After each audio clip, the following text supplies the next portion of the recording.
What do humans need to do to keep up with the pace of evolution set by artificial intelligence?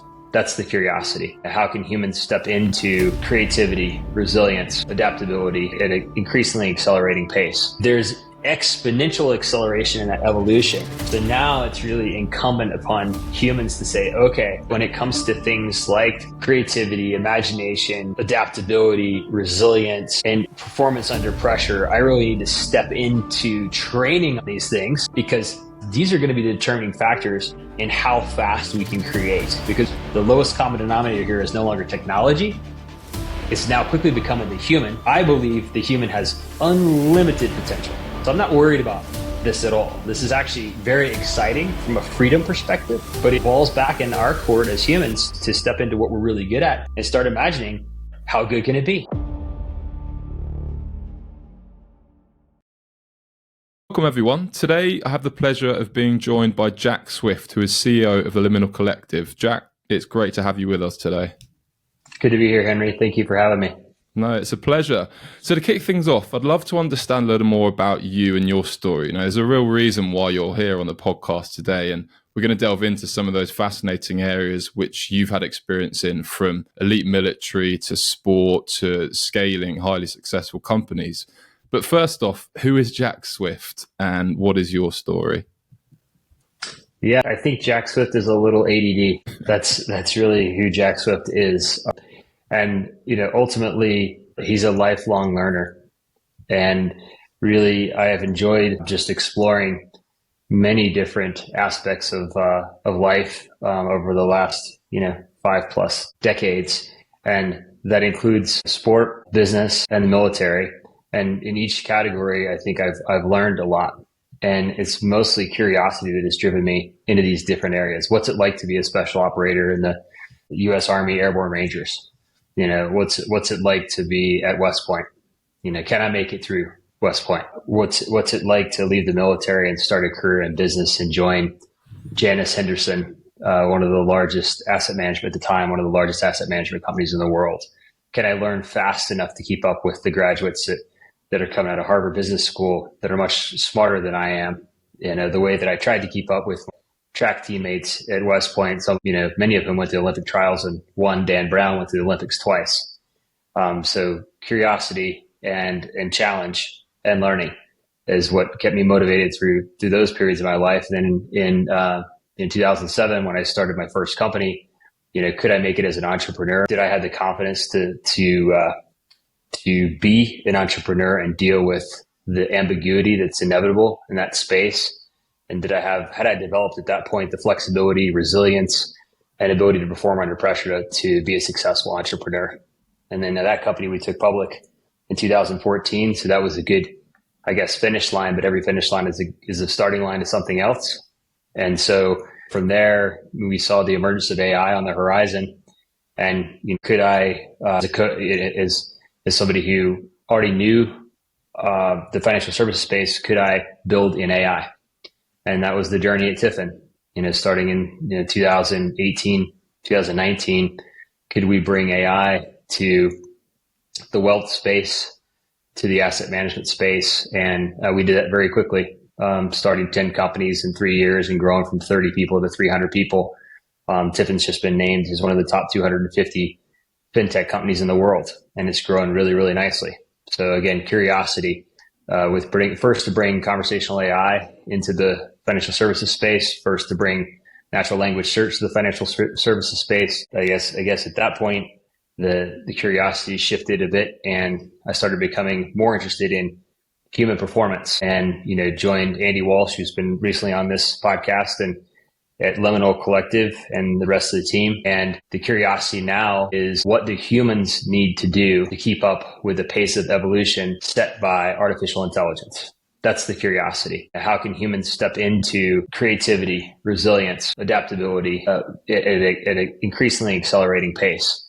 So that's what I'm doing today, is co-founder and CEO of Liminal, as well as continuing to advise a number of AI companies, some of which are doing amazing things in e-commerce and in the financial services space. So I think, Henry, back to your question, it's all been about learning and growing, personal growth, growing with teams, learning from teams, and just seeing what's possible. Yeah, I mean, it echoes what Andy spoke about when he gave advice on what is the most important trait as an individual. He said beginner's mindset.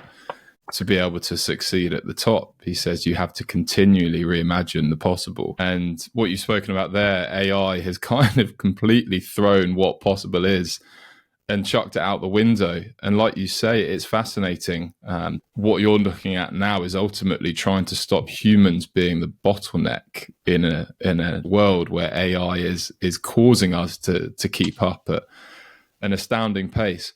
One of the things that I'd love to ask you, actually, out of interest, because I've spoken to quite a few special forces dudes who I worked with previously about this, and a lot of our listeners might be in your shoes, starting their company, scaling their company. Several of the SF guys have said starting and growing a business is harder than their time serving was. Do you agree or disagree with this, and why? Agree is the short answer. I think that when I reflect on things like Ranger School in the U.S., so the U.S. Army Rangers, for those that don't know, are kind of a little bit like the SEALs. The SEALs are the Navy's version. Everybody knows the SEALs a lot better, I think. The Rangers do a lot more on land. We're climbing focused. SEALs tend to be more swimming oriented, spend a lot more time in water. But Ranger School is a hard school. 63 days, you average 2.5 hours sleep a night. You get 1 meal a day on average. And you're moving pretty much constantly all day, every day under about a 60-pound ruck. So it's a hard school. But it's 63 days long. And, there's 3 distinct phases. There's a mountain phase, there's a swamp phase. But at some point, it's going to be over. Either you're not going to make it, you're going to get cut. And in a given class, 300 folks will start and about 120 will finish. And that's after extensive vetting, assessing, going into that. But there's a beginning, a middle, and an end. With starting a company, there's a beginning. And you're in it. And you better be really comfortable with the uncomfortable, because it's going to last for a really long time. And you don't know what's going to come at you next. Now, I know that with my friends that have worked for Delta Force and some of the other more elite units that I never made it to as a military person, I wouldn't call myself an operator, military person, that there's a lot more assessment that goes on around that, the ability to deal with ambiguity and the deal with that level of pressure. But in my experience as an entrepreneur, having worked on now as an advisor, starting, building, selling, buying over 27 companies, the ambiguity and the lack of known time frame is the hardest thing. And everything around you is changing all at the same time. So, you're not getting paid. Well, your family's like, where are you? Because you never come home anymore. If you're building in technology, you're working 24 hours a day because your team's likely someplace else in the globe, so you can build at night while you sleep. You're making decisions as a leader during the day, and everybody's going as fast as they're humanly capable of. And this gets back to some human performance aspects to being a founder, an entrepreneur, because they have to. It's by necessity. So every insecurity you have, it gets brought out. Every bit of confidence you might have gets wrung out. And so what will you do when you're at that bottom of the bottom, wondering if you can continue, knowing there's no finish? So back to the Ranger School analogy, it's 63 days long. You get through the mountain phase, you're onto the swamps. You got 20 days in the water or whatever. It's going to be over at some point. We used to say, you got a saying, you can't stop time. Like, time marches on, no matter how bad it gets or how cold you are, how miserable it is. It'll be over at some point. Not so with a startup, unless you quit. And I think that most companies don't fail. Most of the time, entrepreneurs quit because it's just too hard, and they can't keep it up. Either they burn out, or they just physically deteriorate, or they just can't take it. So the short answer to your question is yes. I think it's harder. I haven't experienced some of the things that others have in a wartime environment. You have to ask my other partner at Liminal, Jürgen Heitman, about that. But in my experience, I think as far as personal growth goes, there's nothing better to sort of flip it around the other way. So a little less like, it's so hard. It's really, really amazing, because there's no better place than an early stage company as an entrepreneur for personal growth, because there's no finish line. You're in it 100%, and there's really no quitting. There's only learning and moving and getting better and executing and seeing what you're capable of and learning every day where your gaps are, and either signing up to lean into those gaps and work on improving them, or or back away. So that's the answer to that question. Haven't felt a lot of the heat from that fire. Yeah, no, it's fascinating, and I don't have the experience you do, with 20 plus companies, but I can certainly attest to that. I see myself as someone who likes to lean into challenges, but it is probably the most rapid self-development tool around, because you are jumping so far out of that growth space that we normally just press into. And yeah, it reveals all flaws, all character traits. And it's either, you stay and get comfortable within that uncertainty and discomfort. Or as you say, you put your hand up and say, this isn't for me, which is absolutely fine. But I find it's one of the most maybe less spoken about traits. And me and my friend were having this conversation last week. We said, what's the greatest skill you think a founder or an entrepreneur can have?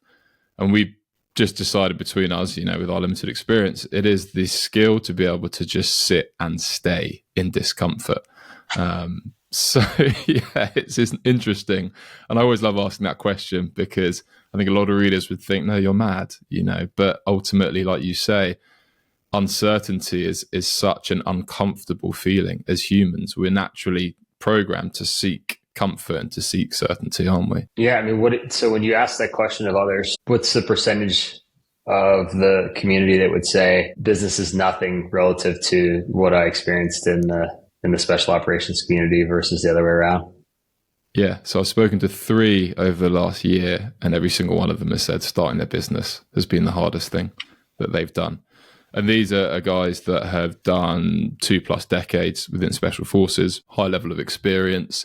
And the reason they said, as you spoke about, was there is an element of uncertainty, but only to such a degree. The uncertainty is, let's say, during an operation to some extent, but you've drilled it so often, you're so confident in your skills and those around you on making decisions that will put you in the best position possible, that it's almost second nature by that point, and there was a really interesting episode recently with Aldo Kane, who spoke about his hard is another person's easy.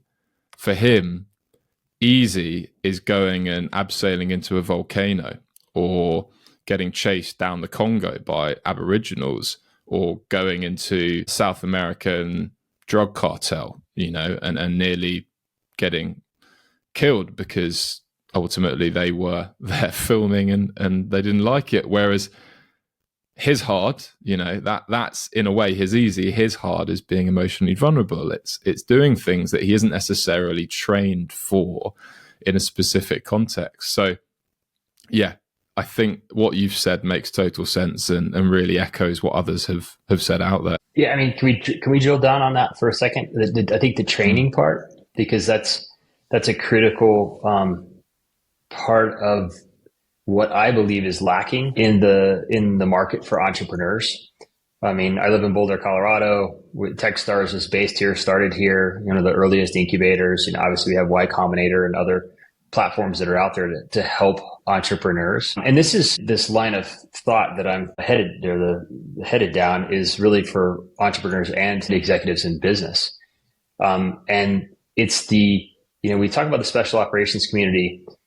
There is a lot of training, how to shoot, how to move, how to communicate, right? You train that all day long, every day. So when you get into these difficult environments, you can lean into your training to hack through the chaos of the situation and achieve success.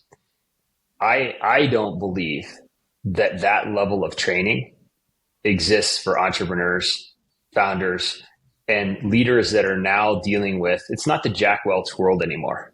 We're not in an assembly line business environment that's been shaped by the Industrial Revolution. That's being dismantled all around us. We're in an environment, rapid business evolution, and there is no training from the business schools today for the chaos of that environment. And again, these are the leaders of some of the largest companies in the world. We get calls. We got a call last week from two. Actually, we got introduced to two groups last week at Liminal, where the way that the company's leadership has been operating doesn't work anymore. And one of these companies is being pursued by an activist hedge fund that said, we're going to throw the whole leadership team out. We're going to overturn the board because you don't have the skills, the training to be able to operate in this new environment, right? So founders are kind of stepping into that voluntarily, into that chaos and ambiguity, and saying, I'm going to learn on the job. And sometimes incubators will support them to a certain degree, or MBA will support them to a certain degree, but they don't have training in some of the key skills that they need. And so to be successful. But what I mean by that, adaptability, resilience, performance under pressure, how to build trust with their team, how to work in communication with their team, how to build teams, right? And so if we look at some of the data, like World Economic Forum data from 2023, the top 10 skills, 4 of the top 10 are really about self-efficacy. And number 3 is resilience, flexibility, agility. Number 4 is motivation and self-awareness. So number 2 is creativity. And I think those are all things that both executives and entrepreneurs, they're not training on the way the special operations community trains on shoot, move, and communicate. There's no place to do that training. So it's a bit like, somebody who watches TED Talks or goes to master classes and then says, okay, I've seen this skill and now I'm going to go try to do it. But the practice comes today for early stage companies, for the founder, comes on the job. And it's very expensive because they raise $1 million, they raise $2 million, they raise $5 million, and they're learning using that capital. And maybe they're not successful the first time. Most entrepreneurs are not. 90% fail. But they may be successful the second time, or the third time. Why is that? Well, because they had the training. They had the training at the expense of those investors, but there was no place else to go do it. They had to come up with a story, raise the capital, and then go train in that entrepreneurial environment to develop the skills around resilience, performance under pressure, adaptability, because there was no place for them to go practice that. And so I think that's, one of the things we're very focused on at Liminal is bringing what we've learned we focus on 3 areas: the defense space, so special operators, sport, the most elite athletes in the world, and business. And those are founders as well as executive leaders. And so we're bringing a lot of the learning that we have seen from the special operations community and from the area of very elite sport, best big wave surfers in the world, into the business arena, because today I don't think there is a place that leaders and entrepreneurs can train the skills that are so necessary to be successful. So I think that's foundational. And I think that's likely why 3 out of 3 of your special operators, when you asked them, said, early stage company, entrepreneur, toughest thing you could ever do. Yeah. And it's fascinating. I know on a conversation previously, you've said, Wharton, which is a great school, did very little to prepare you for the rate of change, the uncertainty and the complexity of a modern world, but West Point did, and that's obvious. And when you look at, like you say, the amount that fail, you've also said companies don't die, people quit. So within that, I think you've said to me before, or described scaling as growing at the edge and having that comfort in being uncomfortable. How can we override our natural instincts to lean into uncertainty? And how can we actually help others in our company to embrace that approach too? Yeah, I do think that West Point helped me a lot with growth at the edge. And I don't think my experience with, the other educational institutions that I've been involved with has helped me in the same way. Back to your foundational point. And one of the things that the United States Military Academy realizes is even the teaching they're doing today. And I was just there 2 weeks ago. A friend of mine just was appointed the 6th director of admissions, only 6th in the history of West Point. Very proud of Colonel Lee, Grants Lee. The pace of evolution is accelerating and change is the constant. So nothing's ever really going to stay the same. So with other educational institutions, they are, there's a lot of tenured folks and they're kind of building in 20-year or at least 10-year chunks. West Point is not taking that approach, right? The dean, the commandant of cadets, those folks are, my age, and the same with the commander of the 82nd Airborne Division, Pat Work. He was a roommate of mine at Fort Benning. We went to Ranger School together, now Fort Moore. My point is this. The reason that West Point as an institution and a lot of what the military does is a better place to grow at the edge is because they realize that 3 to 5 years from now, everything's going to be different. So 3 to 5 years from now, the commandant of cadets will be a different person. The dean will be a different person. Pat Work will not be commanding the 82nd Airborne Division 5 years from now. Did an amazing job today. He's an amazing warrior, probably one of the best warriors I've ever known, but it'll be different people. So that embracing the inevitable future that is accelerating to you in the present moment is why growth at the edge is something that West Point is so good at. And I think that's why it helped me so much from that perspective. Now, as far as how you help others on your team, I think it starts with assessment. I think when I'm interviewing, as we went from 30 people to 300 people at Tiffin, I interviewed 250, 300 people. We hired, I was probably involved with hiring at least 150 people. And so the first thing in assessment is looking at what the composition of the person's background is. It's not fair to bring somebody into a completely chaotic situation where you're building at the edge, so you're going to grow at the edge if they have had serene stability for their whole life. They went to the best boarding school.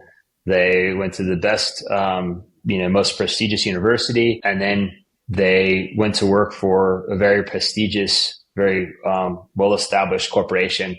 And now they say they want to be a part of an early stage company. That's going to be a very difficult transition for them. So assessment's really, really important. So looking at somebody's background and saying, okay, this person has chosen discomfort. They've chosen to go into situations and experiences where they didn't know the outcome and they were okay with failure, and they failed sometimes they were successful, but they basically maintained a good attitude and learned along the way.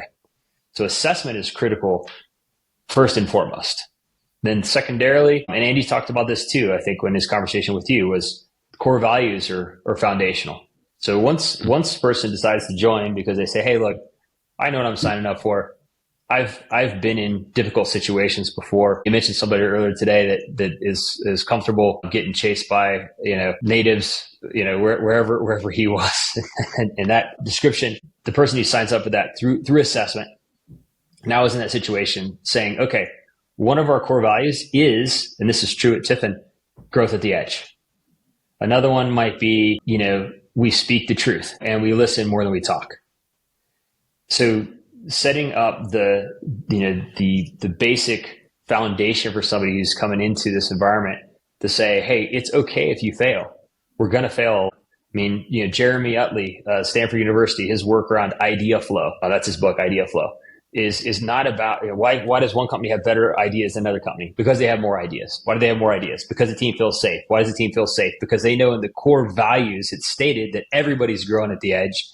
And every single week when you do assessment, how well did the past week go? Because typically technology companies will do the work on an OKR format, and they'll score every single week. They'll assess every single week. When we make an assessment, we'll say, hey, last week was terrible, Henry. Terrible. We got a 40 out of 100%. It's a bad week. Does that make you a bad person? Absolutely not. You're amazing. Still the same amazing person that joined. The person who signed up to learn and grow here. And one of our core values is growth at the edge. You're still amazing. But what did we learn last week? What can we do better next week? Like that, creating that environment. And that's really setting, military calls this tone at the top, setting the tone at the top, that all of the leaders in that organization follow the same, they adhere to the same core values. They live the same lifestyle inside that organization. I think that's how you first and foremost support those people that are stepping into the pace of evolution in that company. Then there are other things you can do. So, one of the things I believe in is slowing down to speed up. So, we had a chief mindfulness officer at Tiffin, and I don't think that's uncommon today with a lot of organizations. And so we practice Qigong every Wednesday at noon to slow down. to just be, to stop thinking, to stop doing, to listen internally, as well as acting externally to work to create what we're creating inside that company. Starting meetings with meditation. Let's pause, let's reflect, let's go inside for 30 seconds, 2 minutes, reset. And so in doing that work, I believe you're setting a container for every meeting that is an open container where people can feel safe to share ideas and to be vulnerable. And so what happens when you create vulnerability? You're creating the foundation for trust. So you create vulnerability, creates foundation for trust. It also creates authentic relationships. So now what you're building on in support of these individuals that are coming into this chaotic environment is you're building the ability to create better teams with stronger bonds that can support each other in that environment. Better communication, stronger trust. And then you're now creating a situation where individuals and then teams, individuals first and teams secondarily, can be resilient. They can adapt, pivot, as people would say in the tech space, quickly. And they can do that under extreme pressure. And that's all part of playing the game. None of it creates a victim mentality within an organization that has the foundation of core values, leadership is setting the right tone at the top. This is just how the game works. And so now everybody's smiling, going, hey, we're all growing at the edge. It's sure painful. Isn't everybody enjoying it? Well, some days maybe, some days not so much. But I think those are some things you can do. The other thing that's a very, very powerful supporter, and I feel very strongly that it needs to be a component part of all work that's done in business, and it's not talked about enough, is nature, is getting into nature. So getting outside, getting people on the trails, into parks, into meadows, and just allowing their nervous system to downregulate. So it's the recovery, the regeneration needed to come back into an environment that's really, really intense and perform at a very high level. So those are some key component parts of how you support individuals in the environment that is early stage company land. I believe it applies to pressure situations with leaders, C-suite leaders, some of the biggest corporations in the world. They need the same stuff. They need the same training. And they certainly need it more than ever as the pace of evolution increases because AI is shaping that. And it's also a lot of what I know from your community, and you've witnessed from Andy's work, Andy Walsh, my partner at Liminal's work at Red Bull, for example, and your community in special operations. I mean, these are all tools in the toolkit to help teams perform at a high level. For sure. There's so many bits in that. It really reminded me of the slow is smooth, smooth is fast quote from Spec Ops Group as well. And I think it's quite a hard thing to get your head around as, let's say, an early stage founder where you're told speed kills. You want to get growing, you want to scale, you want to raise as much money as quickly as possible. It seems kind of counterintuitive. So one question I'd love to ask around your strong conviction that core values and beliefs are crucial, say if you're starting or growing a company or even leading an established one, how did you remain true to these within the pressures of growing companies? For example, the different stakeholders and their needs, whether it's keeping investors happy. How did you ensure your core values remained at the forefront of all the decisions you were making? I think what I was taught at West Point is you lead from the heart, not from the head. And so it's really embodying core values.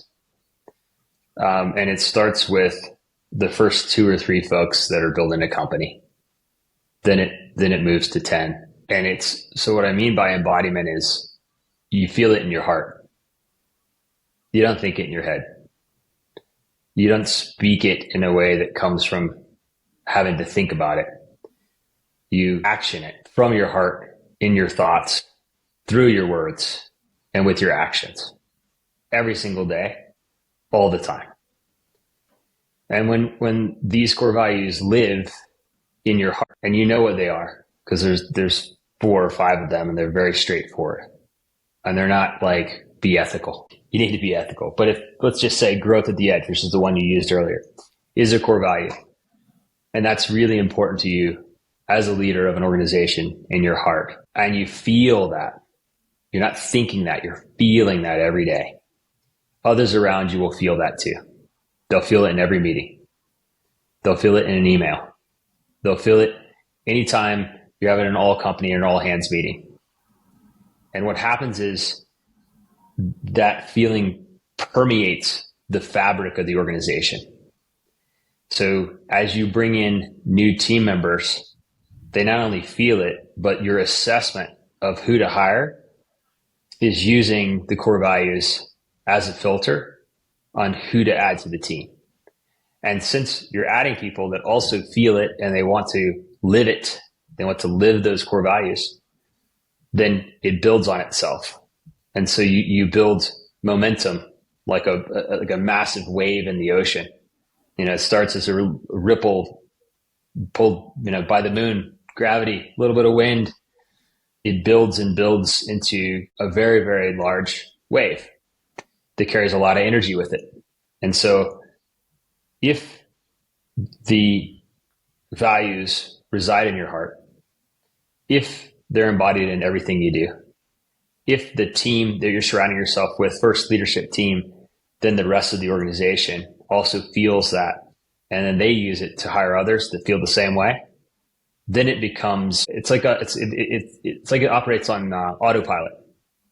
It's from a quantum physics perspective, we could talk about toroidal fields. It's feeding itself in a way that's sustainable, that creates a foundation to build on. And then we get to concepts like escape velocity, which is a really fun one to talk about in business. And what I mean by that is that foundation that you've now built on these core values that you've now embodied create the stability for you to reach moonshot thinking, disruptive creative thinking, reach for something that nobody's ever done before with confidence and clarity. You achieve it, it builds another foundation, and you keep doing that over and over again. Pretty soon you find yourself way, way out in outer space because you've reached escape velocity, transcended the pull of gravity because you've created that foundation through the core values and the embodiment of the core values in that heart center, the most powerful electromagnetic field in your body. For sure. And I've heard you say before, some of the work you do is helping companies kind of to move from the outdated concept of company culture to company consciousness. What do you mean by this? Yeah, I think that a lot of the way that business developed in the 80s and 90s, there was an evolution occurring. There was a movement from a more dictatorial style leadership to more of a servant leadership orientation. And in that sort of leadership orientation, this happened in the military, happened with business, happened with sports leadership. You watched great coaches like Coach K from Duke University's basketball team listen to his players, really take time to understand how to develop each team individually. Servant leadership. Jack Welch talked a lot about it. Then he keeps going, Good to Great. Those type books spend a lot of time on servant leadership. And in that paradigm, you started to hear a lot about how important culture was, and people started to take culture very, very seriously. Jim Collins, Good to Great, points out very clearly the companies with the strongest culture, without any question, outperform the others. Now we get to company consciousness, and I think that there's a pretty decent level of work that's emerging here with folks like Jerry Colonna and Reboot, Peter Senge's work, and Joseph Jaworski with Presence and Fifth Discipline, Jim Detmer and Diana Chapman's work with Conscious Leadership. So it's the emergence of a new way of thinking about a company as its own consciousness collectively, so that there is an energetic field of thought that forms inside of a company when there's a certain amount of resonance. Now, I talked about tone. So tone at the top, that's that resonant frequency that the leaders are creating. And if they're doing a good job creating clarity and consistency is another foundational component of trust, building trust in the organization, creating enough stability that everyone can show up, Jeremy Utley's idea flow concept, with their ideas, express those freely without reservation because they're not worried about being overly criticized Now we get into authentic communication, vulnerable communication. Then you watch an entire company or team, could be a sports team, could be a special operations team, consciousness develop. And it's representative of all the individuals that are openly contributing to that organization. They're no longer being told what to do, even by a servant leader. Now that leader is listening and creating stability and openness and security so that the future that the company is working diligently every day to create can emerge through the collective consciousness. And so that's what I mean by collective consciousness. And in its most extreme format, we can get into some of the work that David Bohm did, which was Einstein. He was a very close colleague of Einstein. Einstein called him his spiritual guru, even though David Bohm was a physicist. And David Bohm talks about the implicit and explicit order. And that's the concept of everything that we know as our reality emerged as an idea. And human beings, then we get to the liminal work and the work that we do to help human beings step into their full potential, move through their liminal space to be the humans they can be, not the humans they are today, but the humans they want to be. We start to get to the concept of humans are amazingly creative. And so they can imagine an infinite number of potential futures and work to bring them into reality. So Amazon as a company was once upon a time just an idea in somebody's head. And now it's a company that's reshaping the world. And so that's what I mean by bringing something from the implicit order, an idea, into the explicit order, from a pure quantum physics perspective, into this three-dimensional reality that's touching so many lives in the US today. And I guess, in different parts of the world too. So when you get when you start to access, first through servant leadership, then through what Joseph Jaworski would call level 5 leadership, you start to be able to access the power of the collective human team when it's in a space that it's allowed to fully express what it's capable of. That's a collective company consciousness to create at speed.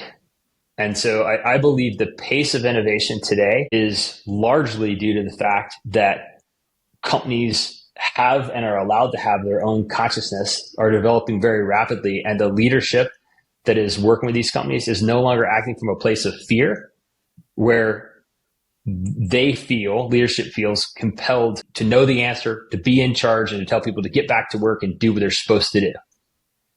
Listening, receiving, building at speed is all something that can happen through that collective consciousness that emerges within a company. Nice. And to give you a scenario here, it'd be interesting to hear your take on this, because I'm sure there's a lot of people listening to this going, I want to create that. It makes total sense, both for their meaning in life, but also for the success of their company. If you work in an organization that isn't high trust, there isn't much psychological safety, how can you start to shift towards creating a safe environment and having this shared consciousness and clarity around who we are, what we do, how we do it, so that it creates that springboard to be able to then step into more challenge, step into, moon shoots, as you call them? Yeah. In Liminal, we have this concept of who are you? And it's really knowing who you are. Like it's not so much about projecting into a team these concepts. It's bringing into the organization through your thoughts and the way you show up a new way of being, not doing, but being. And so the way that anybody can start this process is taking time for daily reflection, whether that's through prayer or meditation. I think spending time in nature, as I mentioned before, is a very important part of the overall process, being supported, nurtured by nature. Journaling. And journaling is really an interesting exercise, right? Because if you just say, I'm going to write one page, it doesn't need to be anything amazing. I'm just going to write one page every day. When you look back after a year, so many answers will have unfolded through what came up through you. So those are some of the daily practices that any individual can undertake to start the process of getting to know themselves And as they get to know themselves, that's really where they plant the seed for the whole organization to do the same thing. Because other people will say, hey, Henry, what's changed in how you're showing up every day? Because you seem a lot more calm. You seem a lot more clear. How are you achieving that? And I think through some of those practices that I just touched on, other people will say, oh, I want that. And then they'll start to replicate some of those things or other things that may work for them. There's a lot of different ways to get to this place. But I think the key is getting to know yourself and where your gaps are, where your areas for improvement are, things you're working on, as well as things you feel really confident in. And not being afraid. Fear is an interesting thing. It only feeds on fear. So you can more or less starve it out by saying, okay, I'm a little afraid, uncertain about something. Why is that? Why are you showing up today, fear? What do you have to teach me? And then most of the time, fear will say, I've just got to teach you that you're afraid of success, or you're afraid of failure, or you're afraid of judgment. Oh, okay, thank you. That's what I'm learning on today, right? And so taking time to learn yourself, who are you? Then once from that place, actioning it with your work, no matter what level you're operating in an organization, transforms the organization. And, fear just shows up a little less and a little less. Psychological safety shows up a little more and a little more. You find that communication is improving a little bit every single day. And, we all know the rule of 1% improvement every single day. Then you look back after a year and you go, man, we're a wildly different organization than we were. Where did this all start? That's really interesting and reminds me of the quote you guys have, which is better at me, better at we. And as you say, rather than it being kind of this project, let's transform, and you often see this, right? Any change initiative, whether it's culture or whatever, it's treated like a project. Actually saying to everyone, look, we want to give you the space to reflect on who you are, what's important to you, like how do you thrive, what's meaningful, what work do you want to be doing, and to be giving people the autonomy and the freedom to start making those decisions starts to transform, as you say, how they're turning up and then their ability to collaborate. And yeah, it makes total sense rather than imposing a new structure of, now guys, we've been doing it this way, but this is us now. This is how we do it. It's actually so much more authentic, owned by the individuals that are actually going to be the ones that are doing the work for you. It reminds me of that Simon Sinek quote. Yeah, the leader isn't responsible for the results. It's responsible for the people that get the results. And so what you're talking about here is actually providing your people with the space, the support, the ownership of how they turn up, so that then ultimately you're getting a whole orchestra of that. Yeah, and it's that harmony in that orchestra. Like everybody feels like they don't even know how to play the drums and the horns and the strings. They just need to know that they really love the strings, and that's their thing. And as a leader, you're striving for the harmony that you touched on. Let me give this like an extreme example of creating that space. And I was, so Vinay Nair is the CEO and founder of Tiffin. And he said when we first started working together, it was just like, there was like 5 people on the team at Tiffin at the time. He said, I want to go do this retreat where we just sit in nature for 3 days with nothing but water. Do you want to go do it? And I was like, sure. And he said, do you think other members of the team, our leadership team, would want to go do this? And I'm like, I don't know. It's in Crestone, Colorado. It's the middle of nowhere. There's bears, there's moose, there's mountain lions, there's snakes. You basically dropped off in this spot by yourself for 3 days.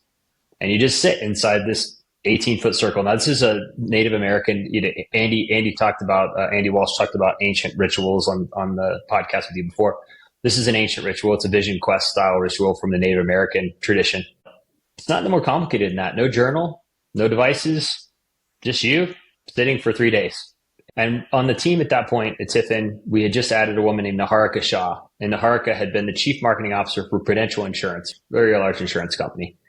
And we had a couple of other folks that were like that. And they said, sure, we'll go do it. So we had like 5 people the first time we did it.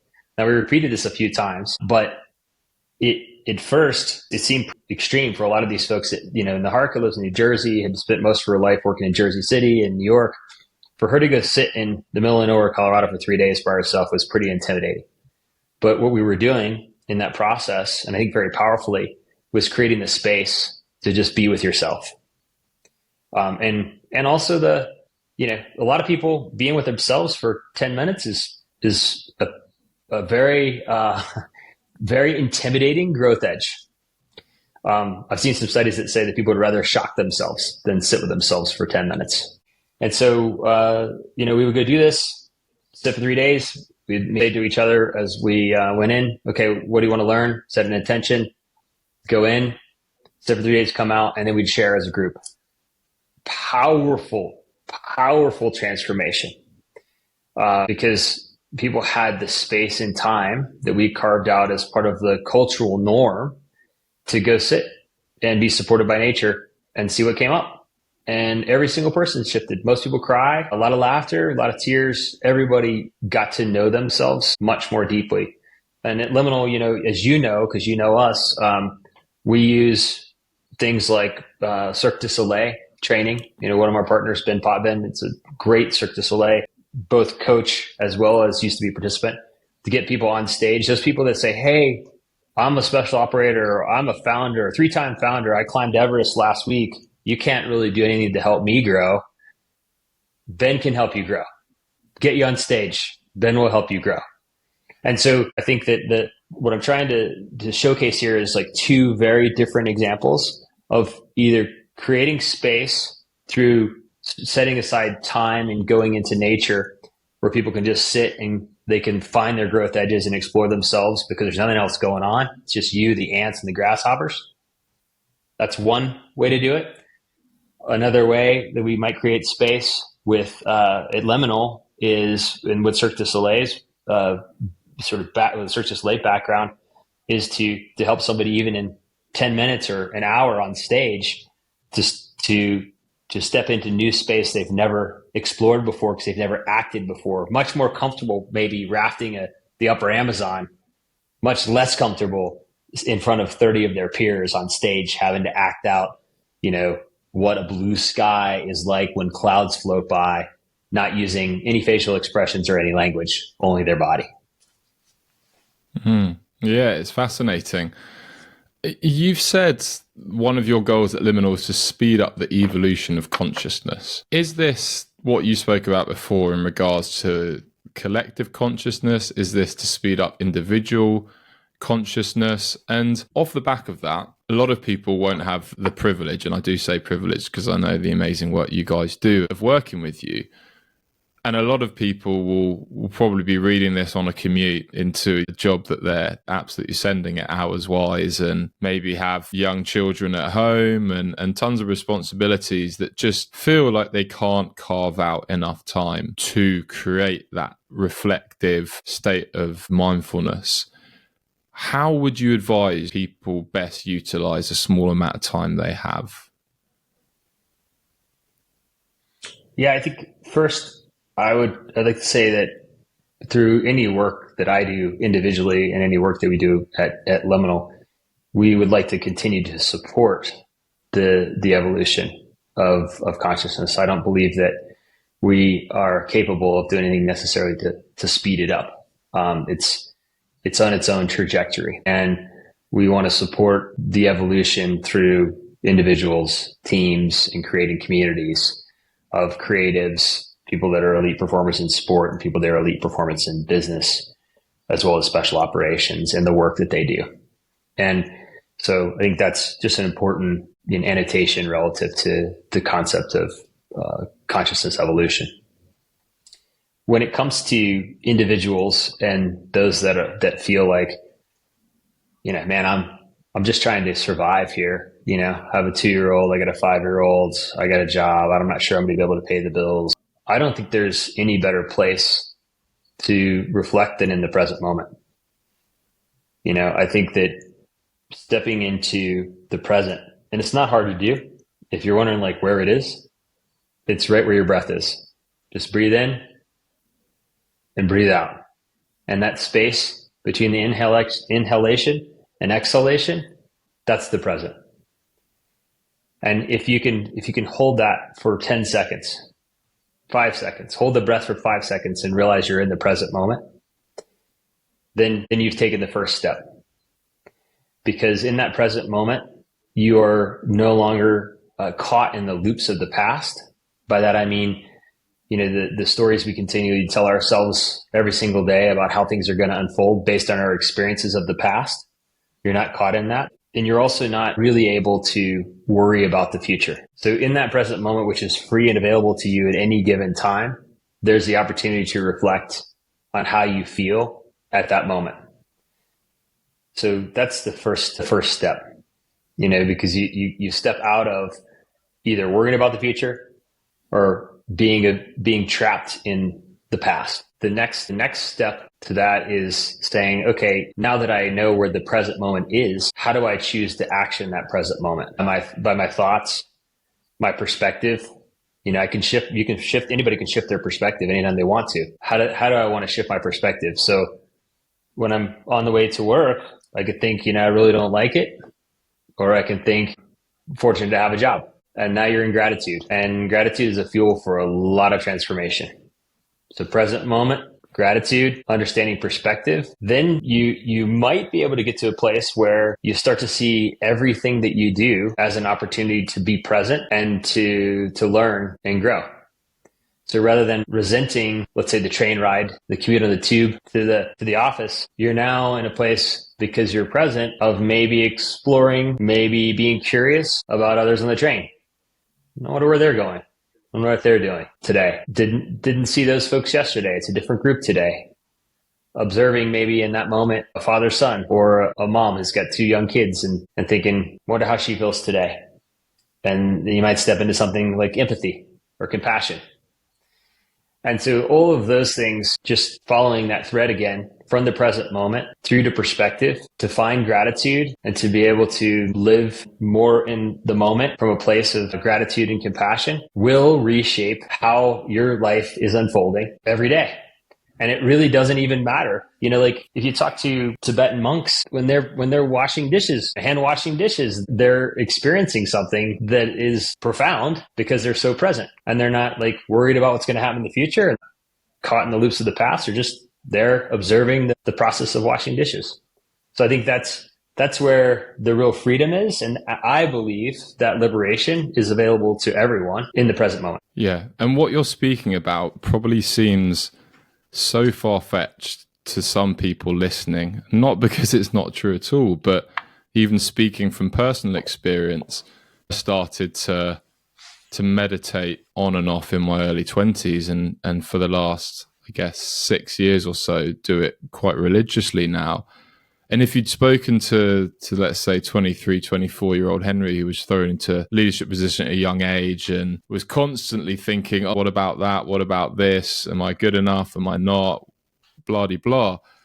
That I could be someone, like you say, that enters the majority of moments in life feeling present, feeling like it's an opportunity rather than a threat, even if it's something that may have in some areas a negative effect. Very much a journey, isn't it? This isn't something that you can go and do, like you say, a weekend course on and suddenly become truly present or quote unquote enlightened in everyday life. For me, it was because I realized if I want to have an extraordinary life, then I'm going to need to actually develop some of these things and work on them. And for, I guess, a lot of people listening, maybe they're at a variety of stages along that journey, but is there any advice you'd give to people based off the journey that you've been on to develop these skills, these mental models, these perspectives? Yeah. Especially given the fact that you have been in extremely high pressure environments, scaling, 20 however many companies. Yeah, I think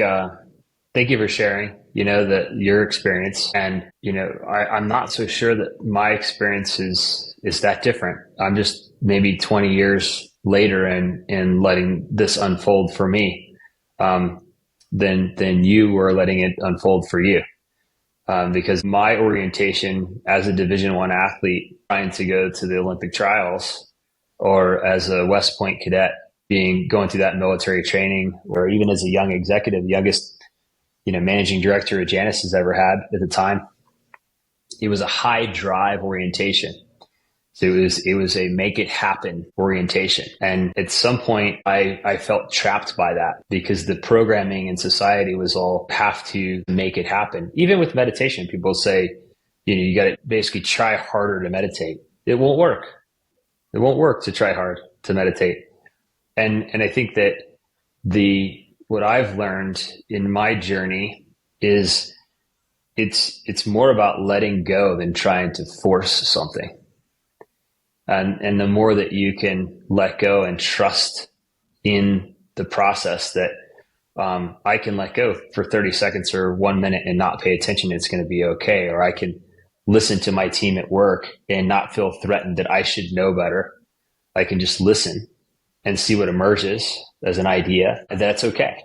The more that you can practice that, the letting go, more than the high drive to I'm going to get a nap today and start meditating today or whatever it is.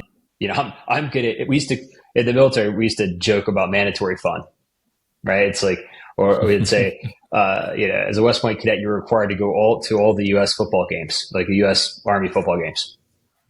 And they'd say, oh, it's mandatory fun on Saturday, right? We have to show up. So we were being ordered essentially to go have fun. Doesn't work. It's not very fun. So I guess in a similar way, I think about this concept of, letting go versus driving towards something is really, I think, where the freedom is.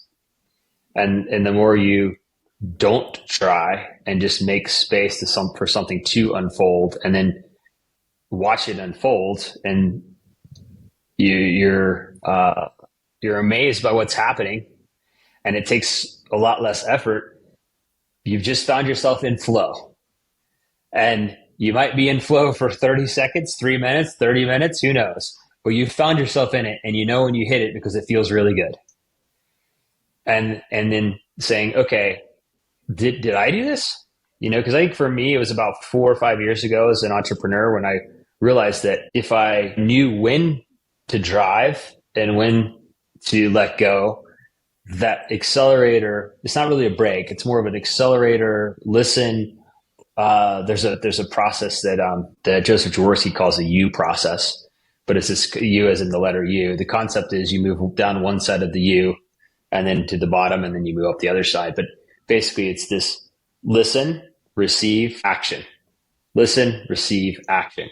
And the more you sort of lean into that process by letting go, faster that flow happens. And that's very accessible to anyone at any given time if they can just get to a place where they can let go. And I think like most things in life, it's best accomplished in very small bites. Like I don't know what your experience was like. I'd love to hear more about it. But I think that saying that I'm going to action a whole different way of living in the next week is not going to work out well. It's like I'm going to go to the gym and be able to run a marathon or something by next week. It's not a good idea. It's all about taking the first step and small steps. So I think for anyone who's listening today, the key is very small steps, but it's more about letting go than it is about driving towards something. When you have clarity though, and you're in the flow, it's easy to drive towards the thing that you're now being attracted to versus reaching for. Definitely. I mean, the analogy that I've enjoyed when I've heard it is imagine a hybrid car. On the screen, they often have the image of when you're using the actual fuel and when they're using electricity. And when your foot's down, you're going fast. But as soon as that foot comes off, you see it all recharging, and you're recharging that battery, and your ability to sustain a certain speed or to be able to go longer, faster, whatever, is largely down to that balance between those two. And I guess for me, it was very much a case of I had to go too far with drive to realize that it isn't always a strength, and actually more often than not isn't. And it was funny because it was at a period of my life where I'd invested so much of my, not just identity, but time in my work, and I loved it.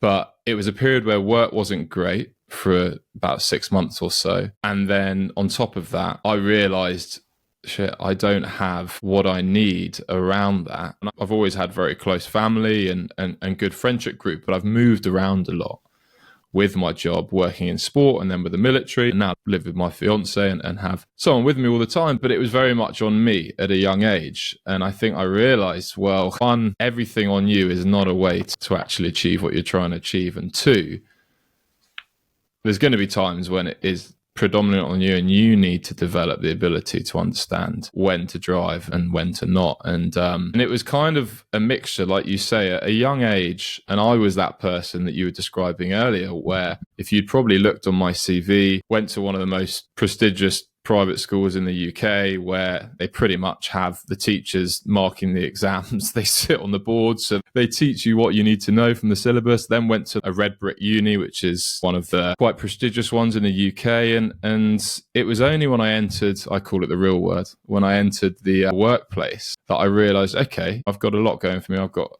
parents who have brought me up with great values and I do have a great work ethic, but I didn't necessarily have the thick skin I needed to achieve what I felt I wanted to achieve in my life. And so I then went on this, I wouldn't call it a transformation, because all it started as you say, is like, okay, let's try and change that and then change that. And before you know it, you look back, and, and I'm still a huge work in progress, but you look back and you think, Christ, like how far I've come. And it is, like you say, reframing who am I at its essence. And I was someone, knew I was, hugely family orientated, and I wanted to be someone that could support, just my family and friends currently, but future children, etc. And there's obviously not a dark side, but a double-edged sword, placing your identity in the person that can always support others. And I think I've balanced that out over time, but that was basically the start of it. And so more often than not, I've just reflected back and gone, wow, you did overcome that, but then something else pops up and you think, oh, okay. And for me, it was after a few years, you're too invested in the drive. Like, you need to start thinking about the lifer side of it here. Yeah, well, I again appreciate you sharing that. I think that we're all works in progress, and the self-awareness piece is probably the most important part of the overall process. And so being able to take a step back and create almost like a third party perspective, stepping outside of yourself and saying, okay, in your case, I went to a red brick university. I have that going for me, but then I also see areas where I have the ability to grow and improve, and I want to change things. And then being able to action that change, that to me is really like 90% of the process. And we see it over and over again at Liminal with the elite performers that we work with, that's a very common capability set that they have. Amazing, could be one of the best tennis players in the world. Being able to say, I don't have the ability to mentally recover as quickly after a point as I'd like to have. I'm going to work on that. Right. Or, Andy had worked with Shaun White, amazing snowboarder, preparing for the last Winter Olympics. And, I think that to hear Andy tell the story, it's a story of, it wasn't about Shaun saying I need to be better at holding an edge or being able to, position my body in the air. He had that. What he knew is that he needed solitude to be able to be creative. He needed exposure to more creative type individuals to be able to come up with the newest tricks to win gold. And so, with Red Bull's support, they built a half pipe in the most remote part of Colorado where he trained by himself and nobody could see what he was doing, and he could be fully expressive and creative without any worry of external criticism. So he could stay inside of himself, working on the thing Shaun knew would get him Olympic gold, which is the ability to be fully expressive and creative without any hesitation. But it took knowing that he had to go to Silverton, Colorado to build his own half pipe there and to train there by himself to be able to get that done. So the level of self-awareness with that elite performer, and it'd be the same, same in business. A really good CEO will say, I'm really, really good at financial engineering, or I'm really good at creating the best large language models in the world, but I don't know how to hire people. So I'm gonna train on that, and I'm also gonna surround myself with people that can help me train on that. I think that self-awareness piece is so important to the overall process. And so thanks for sharing with how you got started there. I think my self-awareness coming into that is not as been as smooth as what you described. I think it came from into the, initially feeling like I wasn't going to make it out of West Point. Later on, feeling like the company that I co-founded in 2007 was going to go bankrupt. I was going to have to go back to all of my friends that I'd taken money from and say, I've lost all your money and the company's a failure. I might be getting a divorce. That's getting pushed out of a partnership later on. I was really forced into self-reflection more so than opting into it, saying what went wrong, and what I thought things were going well and now they're not. And how much of this is in my control? And what I found was if you have the opportunity to gain that third party perspective, a lot's in your control. If you can keep your ego from stepping in and saying, oh, no, you're perfect. You're great. You went to the best university. You have foundational support from your family. They all say you're great. So you got to be great. And saying, nah, I'm not going to listen completely to my ego. I'm going to, what I would call intuition. I'm going to listen to my gut and make a pretty objective self-assessment and then start taking steps to work on the things I want to improve. That changes the whole game. And I think we see it over and over again that special operators, best in the business, elite sport performers, they all have this ability and they do it regularly. And then, being able to support them with more and more opportunities. At Liminal, we do this through experiences and experiential learning, more and more opportunities. That means, when I say that, I mean like, having somebody, maybe they dropped off the coast of Los Angeles and asked to swim back in the middle of the night, find where they can continue to improve, or maybe they're just asked to sit still for 10 minutes and meditate. That's really what we enjoy, because even the most elite performers in the world have areas where they can continue to grow. For sure. And one of the areas that you spoke about there was, imagination and creativity. And you touched on it earlier in how AI is changing the landscape of not just work, but the world we live in. Why are imagination and creativity so crucial as technology and AI change that landscape? Yeah, back to that World Economic Forum report from I think it's called the Jobs Forecast for 2023, but creativity was number 2. As the most important, not second most important skill for the workforce going forward. This is, I think it's called the Future Jobs Report 2023. Analytical thinking was number 1, of course. Creative thinking was number 2, or creativity was number 2. Why is that important? As we think about how we live today in a relationship with machines, in our phones, our computers, they're in the Internet of Things. They're increasingly intelligent in being able to understand what our needs and wants are and to deliver those things very efficiently through large language models, through generative AI, all the things we're aware of with GPT and other platforms. Essentially, what they're doing is creating efficiency. The fastest route from point A to point B, what's the weather going to do? We can quickly assess that. What songs should you add to your playlist on Spotify? Machines are very, very good at creating efficiency around, sort of well-known sets of data. Like everybody else who listens to music that's kind of like the music you listen to, Jack, will probably, they like this song by Odessa. You're probably going to like that song too, so I'll make a recommendation. What humans bring to the table is, more than anything else, is creativity. Because we have the ability to imagine an infinite number of potential futures and bring them into reality, we can think creatively. We can think about things that have never been done before. One of the most impactful things that we can bring into the world today as machines continue to create efficiency is to be able to be creative. Now, people think about creativity. I think oftentimes they think about artists, songwriters, musicians. When I speak to creativity, it could be in creating a new way of thinking about sport. So let's take Michael Jordan, for example. Michael Jordan, great basketball player. He wasn't thinking about ways to be a better basketball player. He reimagined the game.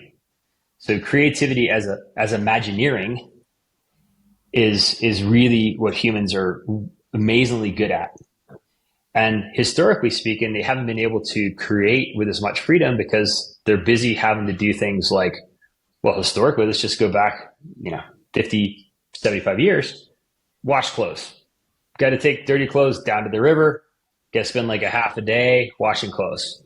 Now we have machines that can do that, washers and dryers that can do that. So we get 2 hours back to be creative, to think about reimagining something. And it could be reimagining basketball, Michael Jordan. Could be reimagining, in the case of Tippin, we were reimagining, could we use natural language search like Google to sort through all of the different mutual funds and ETFs that are available in the marketplace? That was kind of where we started with a company called Magnify. So stepping into creativity and imagination as a unique human, as we get more and more time, is incredibly important, because the machines will continue to create exponential evolution with how our lives, how we run our lives, and how business works, how sport works, how defense works. They are essentially giving us more and more time. If I have GPT write an email for me, it gives me 20 minutes back that I can use to do something else. And so the thing that we can do that is most impactful from my perspective is to have the ability to lean into creativity, to imagine different ways of doing things, to create a future which is dramatically better than the present we live in today. And since all futures are created by a cumulative series of present moments, being creative in the present moment, being free to create in the present moment, can create a pretty fantastic future. And so the reason that we focus on that is because we know that machines are bringing efficiency. The more humans can bring creativity and imagination, the more amazing the future that we can create together. Yeah, and it's fascinating, because what you described there, I guess, is what's been happening over evolution, where for a long time, humans' ability to imagine what could be exceeded the tools we had to be able to create that. Yeah. And I guess it's only in the last probably decades rather than centuries where you've actually seen those two lines intersect. And that creativity line now, because from an evolutionary standpoint, we've always been somewhat creative, but there hasn't been necessarily a need for us to be hyper creative or to double down on developing that as a super strength. We're seeing that gap get wider and wider as that curve just exponentially increases from the tools we have to be able to improve the world we live in, to be able to achieve the goals we're trying to achieve. And yeah, it makes total sense. And it's just becoming more and more of the limiting factor, I guess. Let's double click on that and put a finer point on it. And let's talk about creating a business in 2005 versus creating a business in 2015. So in 2005, there is no iPhone. That came out in 2008, right? Wi-Fi didn't exist the way it exists today. So in order to create a business, you had to go lease space in a building to plug your computer into a hard line to be able to access the information of the internet. And, you didn't have YouTube videos to teach you the skills that you need to learn as you started this new business. So if you needed help with accounting, you had to hire an accountant. You needed help with legal docs, you had to hire an attorney. And, you probably called them on the phone, or maybe you sent them an email and then you met with them. And, it took a week to get legal documents set up to start a company. Now we go to 2015, we have Wi-Fi, we have iPhone, and, a person who says, I have an idea, I want to start a new company. They can get on their phone in a coffee shop. They can watch a YouTube video on how to start a company, and they can download very quickly a legal document that's the template for being able to file a new company in probably 20 minutes to an hour in the coffee shop. They've started a company. And so now the emphasis is on, what are you going to do now? You started a company. You better have some good ideas. You better have a good imagination. You better be creative. And so we take that from 2015 to 2024, on our way to 2025. Well, we have intelligent marketing, so multi-channel marketing with, SEO and being able to leverage platforms like Instagram to get the message out, right? That all makes everything go even faster. So now we're 2 hours in the coffee shop, 2024. You started the business. Now you're already marketing. It's costing you very little to do something. There's a skill you don't have. You can go and watch a video or a master class on it and learn it very quickly. And so by the end of the day, let's say, you spend 3 or 4 hours in a coffee shop, not even 8 hours like you might spend in a traditional office building. You've gotten probably what would have taken 3 or 4 weeks to get done in 2005 done, all enabled by technology that's free, essentially, to everyone. It's amazing. It's fantastic. So that pace is only accelerating. Now, let's talk about the flip side. So we're talking about imagination and creativity and how important it is, but how enabled we are by technology to be creative. The flip side is humans can't imagine exponential growth rates. So while we have all these amazing tools that are rapidly ingesting, for example, like every piece of written word that's ever been produced into large language models, and they're creating exponential growth in efficiency through AI, humans are still going, okay, so let me get this straight. 2005, I had to go get an office space. 2015, I had an iPhone. It made it a little easier. 2024, it's even easier. It seems like it's going a lot faster. It's going a lot faster, Henry, a lot faster. And so there's exponential acceleration in that evolution. So now it's really incumbent upon humans to say, okay, when it comes to things like creativity, imagination, adaptability, resilience, and performance under pressure, I really need to step into training on these things, because these are going to be the determining factors in how fast we can create. Because the lowest common denominator here is no longer technology. It's now quickly becoming the human. I believe the human has unlimited potential. So I'm not worried about this at all. This is actually very exciting from a freedom perspective, but it balls back in our court as humans to step into what we're really good at and start imagining how good can it be? Because technology is right there with us. AI is supporting us to create an amazing future. We just need to imagine it, because machines can't imagine it. It's not what they do. Yeah. Yeah. So if people are, interested in what you guys are doing, which I'm sure they will be after hearing the stuff you're speaking about and the brilliant work you're doing, where would they be able to find you? Yeah, you can find us at liminalcollective.com. And, we have quite a bit of content there about what we're doing. And I would encourage anyone to check out the crew, so the broader collective, and see how we're bringing together a really interesting group of creatives, special operators, business folks, founders into our collective to really fuel the next phase of creation. And we want to do it with the most elite performers in the world, but we also have an eye towards bringing in more intelligence into what we do to be able to democratize a lot of our learnings for a broader audience. Because I recognize that some of the work we do today, because we're focused on founders and C-suite executives, for example, may be inaccessible to a broader audience. Like so many things that have happened ahead of us in technology, we want to take the learnings and distribute them very widely going forward. So check us out today at liminalcollective.com.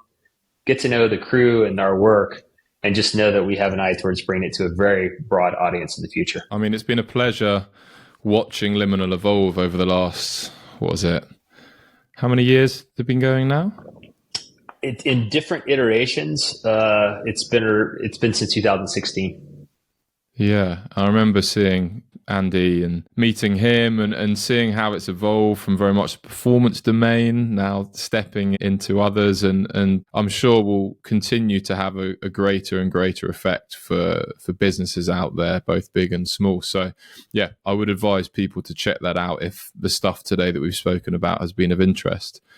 Jack, what I'd love to do to finish is very normal, so I'm not picking on you at all, but we do normally do a word association game. So it's 10 words that I've come up with, which are all related to the topics that we've discussed today. There's no curveballs in there. And in essence, I'd love for you just to provide the first word that comes to mind when you hear them, if you're happy with that. I'm happy with that. Awesome. Okay. So the first word is innovation. Transformation. Uncertainty. Learning. Trust. Humans. Team. Communication. Fun. Unlimited. Fear. Future. Liminal. The space between. Potential.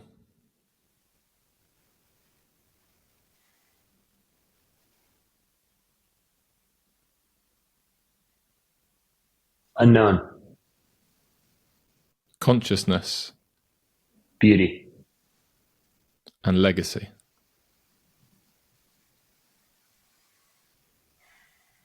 Divine. Awesome. Thank you very much. Thank you, Henry. I appreciate it. I very much enjoyed the conversation, and I hope that the folks that get a chance to listen to this will also enjoy the conversation. I look forward to continuing the dialogue going forward. 100%. No, thank you as always. You've provided some fascinating areas for us, I'm sure, to pick up at a later date. And yeah, as I said, if you're interested, then check the Liminal guys out there. Great guys doing amazing things. So yeah, thanks very much, Jack. Looking forward to speaking again soon. Cheers. Until next time. Hey everyone, I hope you enjoyed the conversation with Jack. So what I'll do now is I'll run through some of the takeaways that I took away personally from the podcast. So the first is the core skills necessary to thrive in an increasingly unpredictable world. After a career as a US Army Ranger, an elite athlete, and then successful serial entrepreneur, Jack is now focusing on what skills humans need to keep up with the pace of evolution set by AI. And in Jack's words, what AI and large language models are doing is creating efficiency. This means that what humans are bringing more than ever before is creativity. But creativity isn't limited to the arts. Michael Jordan, for example, wasn't thinking about how to be a better basketball player, he was thinking about how to reimagine the game. Machines will continue to create exponential efficiency in how we all run our lives, which is essentially giving us more time in the day. This means that the bottleneck becomes how we choose to spend our time and what we choose to spend it on. The most impactful skill for this is to be able to lean into creativity to imagine different ways of doing things and a future which is dramatically better than the present we live in today. As a result, the World Economic Forum's report from 2023 found that the top 3 skills necessary to thrive in our ever-changing world are resilience and flexibility and agility in third, creativity in second, and analytical thinking in first. Yet Jack believes there isn't a place for founders and entrepreneurs to actually develop these skills to the necessary levels before they have to display it in their company. Even Wharton, a highly prestigious business school, did very little to prepare him for the rate of change, complexity, and uncertainty of leading in the modern world, with his military experience developing these skills far more, in Jack's words. For executives and entrepreneurs to thrive in an increasingly unpredictable, chaotic, and exponentially evolving world, Jack believes they should focus on the core skills of creativity, adaptability, resilience, and performing under pressure. Jack and the Liminal team now spend their time helping humans to develop these core skills so that they can step into creativity, resilience, and adaptability at an increasingly accelerating pace. So the second area that I'd love to reflect on is how to build teams that thrive, not just survive in uncertainty. In Jack's words, companies don't die, people quit, either literally or mentally. When looking to build teams that can tolerate a high amount of unpredictability, whilst adapting and innovating at a rapid rate, the first step in Jack's eyes is to look at people's backgrounds. Jack says that during the interview process, he observes whether candidates have been exposed to uncertainty and some form of chaos previously, or whether they've gone to a great school, a prestigious university, and well-established company with a predictable promotional ladder. In Jack's opinion, these latter people are less prepared for startup life and the chaos that the modern day brings. So he advises leaders and founders to choose people who have voluntarily chosen to step into difficult, unpredictable challenges and roles in the past.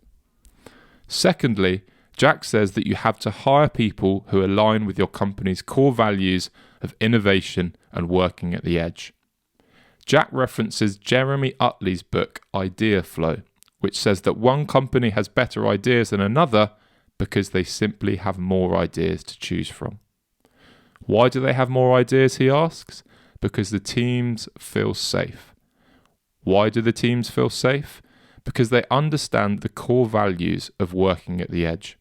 It's clearly stated and understood that everybody's working and growing at the edge, which means it's okay and natural to fail. So when you assess that past week and say, okay, that wasn't great, it doesn't make you a bad person. You're still the brilliant person they hired. It's simply a byproduct of working at the edge. And this sets a tone from the top regarding the willingness for people to lean into risk and uncertainty, creating a safe space for people to push the boundaries of what's possible and truly innovate. A third thing that Jack states is crucial to create teams that thrive in uncertainty is slowing down to speed up. Working at a fast-paced startup can cause you to go into overdrive. At Tiffin, they hired a chief mindfulness officer and held weekly mindfulness sessions, frequently starting meetings with a pause for a minute or two of meditation and reflection. He felt this allowed people to be more calm, vulnerable, and open to sharing ideas in meetings, creating the foundations for greater trust, connection, and stronger relationships. This inevitably led to high-performing teams, especially when under pressure. A fourth factor that Jack believes is often missed is getting into nature. Nature allows people's nervous systems to down-regulate, and this provides them with the recovery and regeneration needed to come back into an environment that's really intense and to perform at a high level. In Jack's eyes, experienced executives need all of the above just as much as founders and scale-up leadership teams, especially as the pace of evolution increases with AI. The third area I'd love to reflect on is how to retain your core values as your company grows. To keep your values front and center, you need to embody them, according to Jack. This begins with the first 2 to 3 people that build the company, then 10, etc., as it grows. What Jack means by embodiment is that you feel it in your heart, not think it in your head. It's an authentic part of you that you live by every single day, all of the time. As a result, your people will feel it in a conversation, they'll feel it in a meeting, and that feeling permeates the fabric of the organization. So as new team members join, they're swept up by that wave of feeling. To sum it up, if your values come from your heart, if they're embodied by everything you do, then they operate on autopilot and become who you are and how you do things as a company. Jack describes the stronger connections and pull this creates between team members as crucial. This is because the stronger the force binding the team together, the greater the pull or forces needed to pull the team apart. As a result, the team are able to take on and achieve moonshoot projects that would break other less connected teams. In his words, Jack refers to this as moving companies from the outdated concept of culture, a largely external environment that dictates an individual's behavior, to collective consciousness, the sum of all individuals' consciousness that shapes a company's identity, beliefs, practices, and ultimately innovation. In my mind and my words, it's the embodiment rather than a projection of your values that Jack's referring to here. So the fourth area to reflect on is Liminal's phrase and what Jack spoke about, being better at me, better at we. Jack talks about the necessity of self-reflection and personal development to bring a better version of you. Jack believes that if you want a higher performing team, you should start by looking at yourself and how you can turn up better so that others improve through osmosis. This alone can transform a team and organisation, as we've all seen what can happen, both good and bad, when a key individual changes at the top. When you turn up every day that little bit better, fear shows up less, safety turns up a little bit more, communication improves little by little, and before long, you've experienced a transformation. Instead of classic transformation projects that are often externally created and applied to the workforce, this alternative approach gives people the space to reflect on who they are, what they need to thrive, and what work they want or need to be doing to bring their best self. It's so much more authentic and increases the chance of success because you're a harmonious orchestra where people feel heard, valued, and safe, not simply forced to change towards someone else's vision that you weren't involved in and no one around you bought into. In regards to personal growth, Jack believes there are two powerful ways to do this. Firstly, challenges that force you outside of your comfort zone, placing you in a new, unfamiliar environment. One example of this is the work Ben Potvin at Liminal does, who is a previous guest on this podcast. Leaning on his Cirque Du Soleil days, he places high-level executives and founders on a stage in front of 30 of their peers to silently act out a blue sky and floating clouds, for example, so that individuals can experience a new growth edge in an unfamiliar environment. The second approach to personal growth is by creating space for solitary reflection, with Jack describing a 3-day retreat him and the leaders of Tiffin undertook in the Colorado mountains each year. People would laugh, people would cry, but they would all come out different people at the end. Understandably, people do have limited time. Yet with all of this, Jack believes there's no better place or time to reflect than in the present moment. And he uses the breath to help people find the present moment. Through slow, calm breathing, holding your breath for 5 seconds before exhaling, your focus is redirected to your breath and the present moment, not the million other thoughts that fill our head most of the time. By focusing on the present, rather than the future or past, you can now choose how to behave or respond in that moment. And you can shift your perspective too. Maybe from a place of worry or negativity to a place of opportunity and curiosity. Jack uses the example of Tibetan monks to explain this, and how even when washing dishes, they're experiencing a profound moment as they're so present doing it. He really believes that liberation is available to everyone, and it's found by redirecting your attention to the present moment. Finally, Jack shares his greatest learnings from high-paced, high-pressure environments, having spent the last 40-odd years in them. The approaches I've described above were developed as a result of him being in high-drive environments where the focus was on making things happen, but he felt trapped by that. What he has learned is that it's much more beneficial to develop the skill of letting go than trying to force something. The more you can let go of that high-drive approach and trust in the process, the better your health and performance will be. To explain this, Jack uses the analogy of forced fun and how freedom is found by letting go and making space for something to unfold rather than forcing it to unfold.